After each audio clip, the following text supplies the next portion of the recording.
Hello and welcome again to the Lead Pile. In this video, we're returning to our Lord of the Rings Dwarven series as we paint up the big gaffer himself, Durin. That's right, the king of Khazad. We will be painting up this really lovely classic Games Workshop metal model. I'm going to put him on a slightly larger base so that he stands out more, he's got more of an impact on the battle. Although, thinking about it, it's probably modelling for disadvantage because he's going to be a very small, short little guy who can easily hide from archers, and I'm going to stick him on top of a bloody big rock, so he's going to get shot more, but he'll look cool. So in this video, I'm quite excited because I'm going to be trying out more of that flame effect. I'm going to be using that on his cloak. So if that's what you're here for, you want to see how to paint really nice flame effects, or, well, try to, then skip ahead to that. And remember to like and subscribe and tell your friends. Let's share the piles. Okay, on with the video.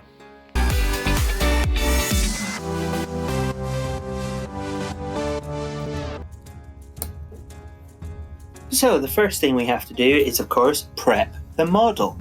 And what I've started off with is by snipping off this metal tab. And the reason for that is we're, of course, going to give him a big, mighty, kingly base. And what I'm going to do first is take some of this milliput, flatten in that hole where the previous tab hole was on the base. And I'm going to get an old wine cork. The advantage of this is you get to drink the wine first. And I'm going to just chop that up and use that as a rocky crag on which to glue the model. And there we have it. Perfectly based model. Just have to spray it black, give it a quick dry brush over in white, pick out those details, and we're good to go.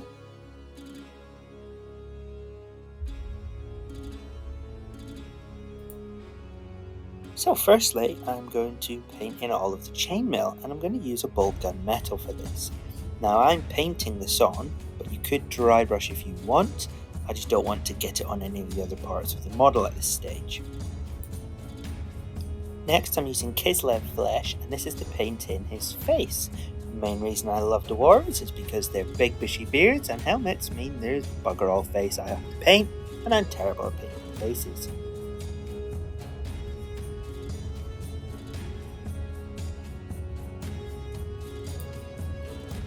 I've used orange base paint. This is Jaquero orange or something like that from Games Workshop, and I've thinned it down slightly with a splash of water, and I'm just going to paint in all of the cloth areas of the model except for his leather features and his cloak. So I'm basically just painting a little wee slither along the bottom of his chainmail and his arm sleeves as well. And I'm just going to use a couple of coats of this paint, 2 or 3 layers, to get a nice smooth finish.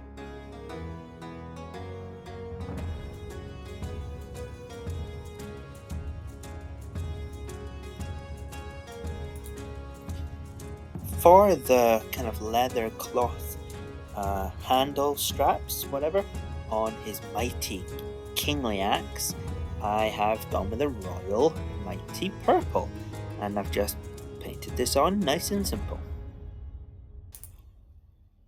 Next up, the colour I always enjoy painting, and that's the gold. I'm going to be using that on the trim at the bottom of his armour and for the ornate decorations in the centre of his mighty battle axe. Of course, his crowning glory, his helmet, has to be gold as well. So I'm just applying a nice even coat across all of these areas. The gold I've chosen to use for this is Retributor Armour from Games Workshop because it's a base paint and it's highly pigmented. But any gold that you want to use, feel free.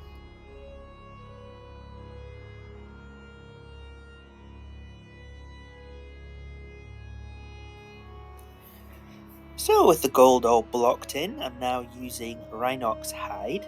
It's again another base paint from Games Workshop, Citadel, and I'm using that to paint in his leather gloves and his belts and any pouches and things as well on the model. And again, I'm just going to water it down nice and slightly and then use that a couple of coats over the main parts I want to be leather.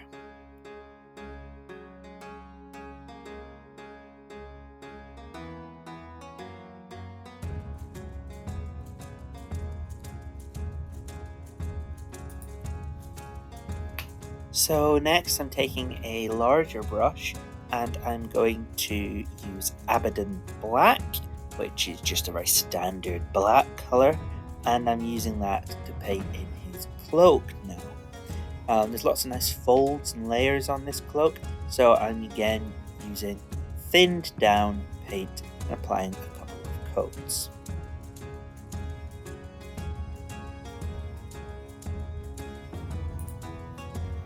Okay, so in order to achieve kind of like a royal mithril effect to the chainmail and other bulk and metal areas, I'm taking contrast paint, authentic blue, I think this was, and it's just a very translucent blue,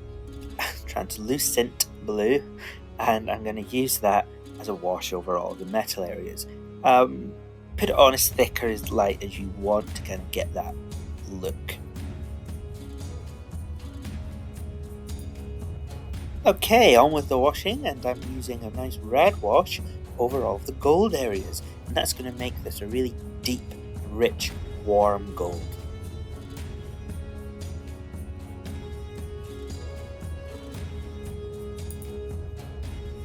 Okay, with those washes slapped on, I'm now turning my attention to some highlights, and I'm going to use Gothor Brown over all of the leather areas. And what I'm doing is I'm just putting a very watered down Gothor Brown on my palette, picking it up with the brush, and then using the edge of the brush just to catch the raised edges of the detail on the leather.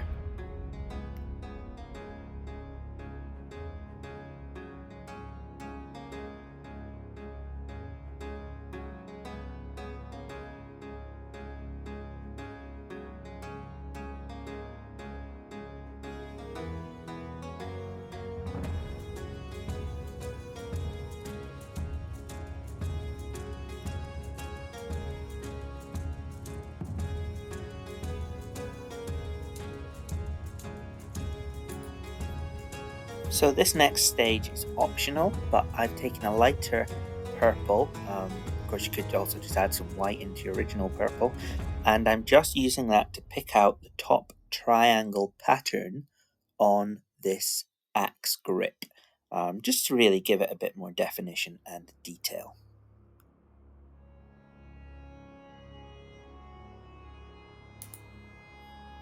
I've then taken my smallest dry brush and I've used this to gently tickle the top of the chainmail and pick out that detail again, which I darkened with the wash.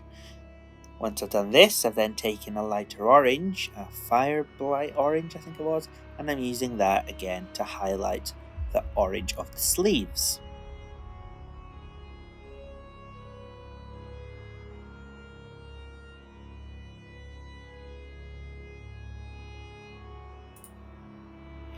Liberator Gold was then used to apply a highlight over the raised areas of the helmet and the axe and any other gold metallic areas, and I used Stormhost Silver in a very similar way on the bolt gun mithril metal, which I painted earlier.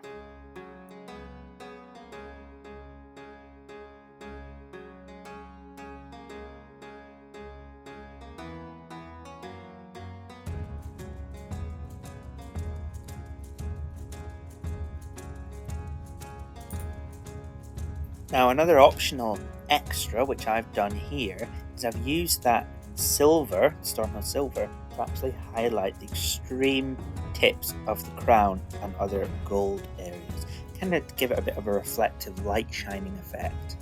Similarly, for the actual silver parts, you can add a bit of white in, and that will again give it a very extreme edge highlight.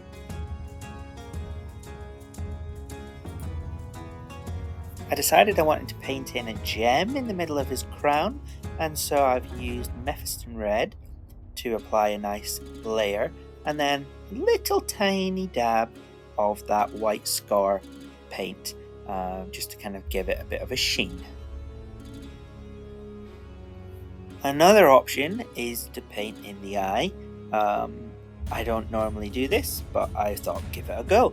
So I've used some watered down black and I've painted the eye with that, and then I've taken some white once it's dried and just put a little dot on the corner of both sides.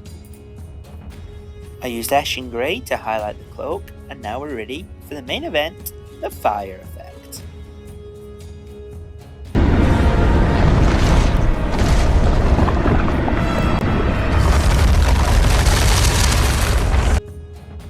Oh, scary. Okay, so for the fire effect, the first thing I've done is to give it a bit more of a warm, smoky back.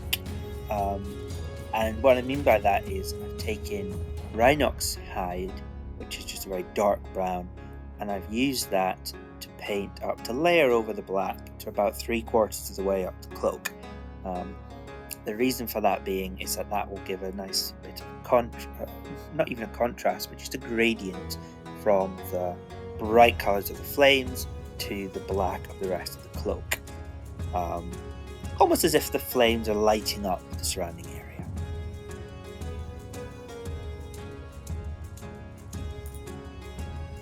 So then it's time for the flames, and this is actually quite fun.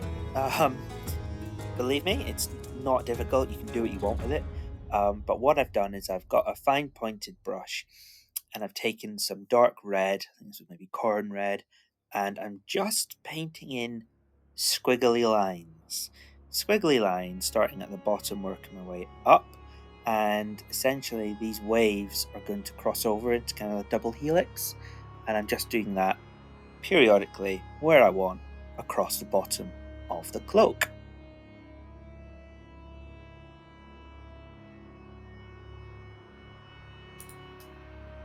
So essentially all we're doing for this flame effect is multiple versions of these spirally helix shapes in different colours. So take a selection of colours that you want. I've used, like I say, red, and then I'm transitioning up on top of that by painting orange, and then I'm using a lighter shade of orange, and I'm using yellows, of course, and I'm predominantly using yellow actually as the kind of top part of the fire's flame. Predominantly is yellow, so there's a lot of yellow. And then I've added a bit of white as well to kind of give me some extreme edge highlights as well on that yellow. You can then go back and add in some white to your other colours as well, and put in some lighter reds. And if you're not happy with it, just keep going over it. Just add in more red lines, add in more orange lines. If you want a bit more of that earlier dark brown colour, add it in. As you can see, I've kind of just went for a bit of a free-for-all. There's no right or wrong way of doing it. Well, there might be, but I didn't care to look into it. So yeah, just have fun with it. It's a good way to practice your freehand on the spirals. Just make sure your paint is watered down and you get a nice tip on the end of your brush. If you know other ways of painting really good flame effects, please let me know. I have a lot of dwarves, so if there's easier ways of doing this, I'd love to give them a go as well.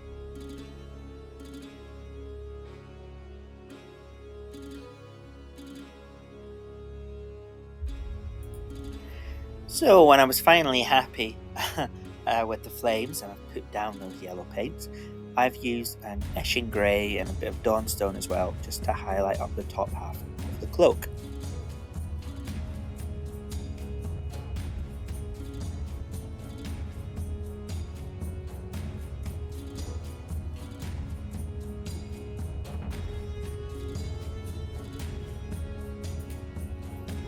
And with that, it's now all about the base. So what I've gone for with my army theme is that they are very much still in the mines, and as a result I've taken a bright yellow, yellow I think, and I am dry brushing on some lines. What I'm then doing is taking that gold paint, attributed armour, and painting in a gold vein of gold ore. And then you can highlight this up with Liberator Gold, and if you really want, you can highlight it up again with that Stormhost Silver.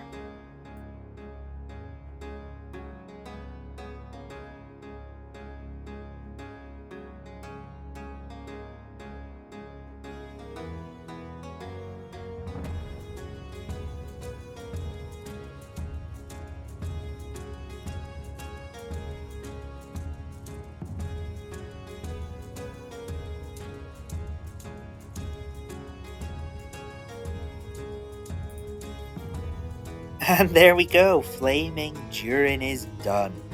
I had a lot of fun painting this model. I thought flame effect, that's going to be really hard and it's going to look crap. It turns out it was quite easy and it looks not too crap. Yeah, I like it. I think it's okay. You could really go to town on this very, very thin flame lines and it would probably look a lot better. But to be honest, for knocking out units, as I say, I've got them on every shield on all my dwarves.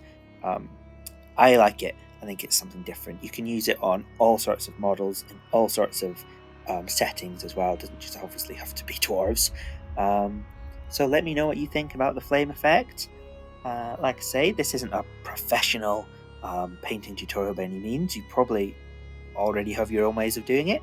But I think this is a really good way and it's good fun. So, hope you've enjoyed that and we'll see you again real soon.